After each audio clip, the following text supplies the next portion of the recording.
እና ሩታን በጣም ነው የምወዳት፣ በጣም ነው ማፈቅራት። ከዚህ በኋላ ከሷ ጋር ነው የምኖረው። በእውነት ግን አብርሽ ከልቡ ነው እንዲህ እንደዛ ያለው? አዎ ከልቡ ነው። ግን እናንተ አሁን አላመናችሁበትም። ምክንያቱም ሩታ ለአብርሽ መተት አድርጋለች ምናምን እያላችሁ ነው ያላችሁት። በጣም ይደብራል። በእርግጥ ሰው ሲፋቀር ሰው ሲዋደድ እነሱ እኮ ተዋልደዋል። የምሬን ነው። ሰላም ጤና ይስጥልኝ ውዶቼ፣ ሰላማችሁ ብዝት ትርፍርፍ ይበልልኝ።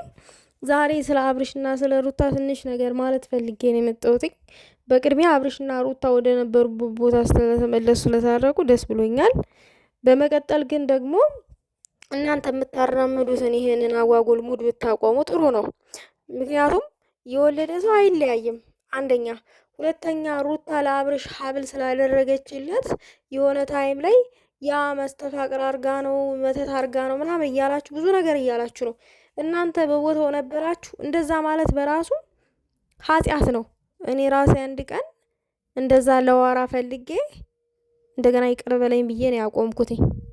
እና ምድላችሁ ነው ሰው ሲዋደድ ሰው ሲታረቅ ሰው ወደ ነበረበት ቦታ ሲመለስ ፈላጭ ቆራጭ አትሆኑ። የሆነ ነገር ሊያስደስታችሁ ይገባል። እነዚህ ሰዎች ወልደዋል አይደለ?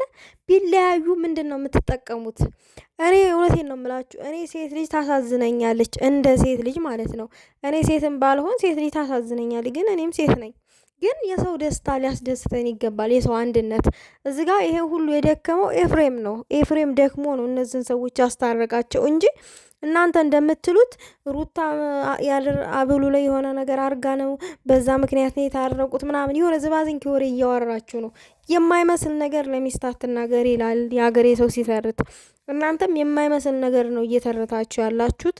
ከእንደዛ አይነት ድርጊታችሁ ተቆጠቡ። ወሬ አታብዙ። አብርሽና ሩታ ስለታረቁ በእርግጥ እኔ በጣም ነው ደስ ያለኝ።